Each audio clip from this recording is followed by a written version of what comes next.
The gentleman from Kentucky is recognized. Thank you, Mr. Chairman, for yielding me this time. And I say to my colleague from North Carolina, my friend, whom we've served together with on the Appropriations Committee and subcommittees for a number of years, I say to him, where is the bill for Secret Service? Stay tuned. Where's the bill for ICE? Stay tuned. Where's the bill for Border Patrol? Stay tuned. And be ready to talk about those when they come up shortly. Now, I rise in support of this bill, which will help ensure that our government can help prepare for emergency situations. As we well know, you can never be too prepared. Over the past year, we've seen the damage natural disasters can wreak, from Hurricane Sandy in the Northeast to the tornadoes in the Midwest to the raging wildfires out west. No area is immune to Mother Nature's wrath. And now, with a tropical storm brewing in the Gulf of Mexico, we are reminded once again that disaster can strike when you least expect it to, or when you can at least stand it, though we hope that's not the case with Karen. This bill will provide immediate funding for the Federal Emergency Management Agency at the current annual funding rate of $10.2 billion. As with the previous 5 short-term funding bills this House has passed in the last 2 days, this will last until December 15th, but could end sooner if we can find a way to fund the entire federal government before that time. And as with the previous 5 short-term funding bills, this language, for all intents and purposes, mirrors that of the clean CR that I offered several weeks ago. Passing this bill today is important to fulfill our duty to the people of this country, that their government should help communities prepare for disasters and be there in their times of greatest need. However, our end goal to fund each government program bit by bit is to reopen the whole federal government as soon as possible.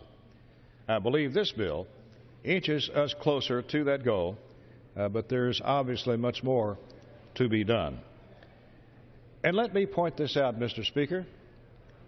If this bill is approved today, this will be the 6th clean, short-term funding bill we send to the other side of the Capitol. These bills provide more than $300 billion in annual funding so far, and at the sequester level. That's 1/3 of the discretionary budget.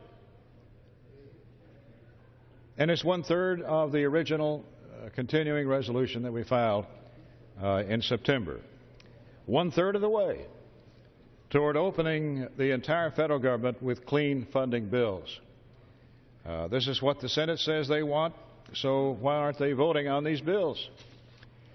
In addition to these clean bills, we've also sent over to the Senate 7 other appropriations bills to fund portions of the federal government.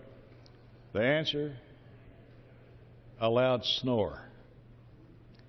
This House, since Republicans took over in 2011, has been serious about trying to return to regular order. But it takes 2 to tango, Mr. Speaker, and the Senate has passed 0 regular appropriations bills this whole year. 0. And I say we must come together.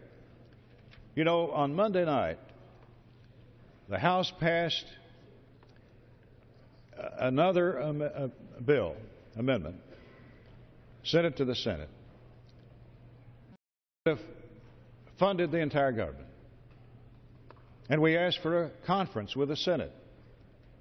We even appointed our conferees, the House, sent that to the Senate. What have we heard from the Senate since that time? Another loud snore. They will not agree to talk. It's the time-honored tradition of this Congress in the United States of America that when one body disagrees with the other body, which is quite frequent, what happens? We appoint conferees to work out the differences. The House appointed its conferees. The Senate has refused to appoint conferees.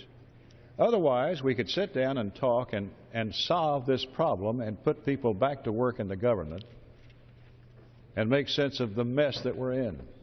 It just takes the Senate agreeing to go to a conference. What's difficult about that?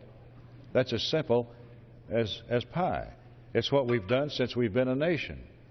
And I would urge the other body to appoint conferees. Let's sit down and work out the differences. We've got a table waiting downstairs, or we can meet over there, whatever. We can meet in their conference room or ours. We can sit down as gentlemen and gentleladies and work out the differences between the House bill and the Senate bill, as we normally do. We've got to come together, Mr. Speaker. Senate, House, Republican, Democrat, mugwump. We've got to have a meaningful discussion on how we can fund the entire federal government. First, to reopen its doors, then to fund it as it should be funded with regular order, full-year appropriations bills.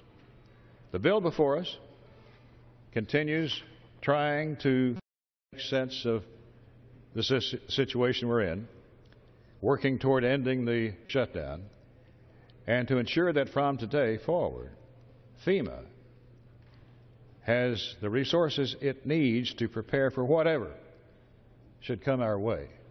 With that, I yield. Gentleman from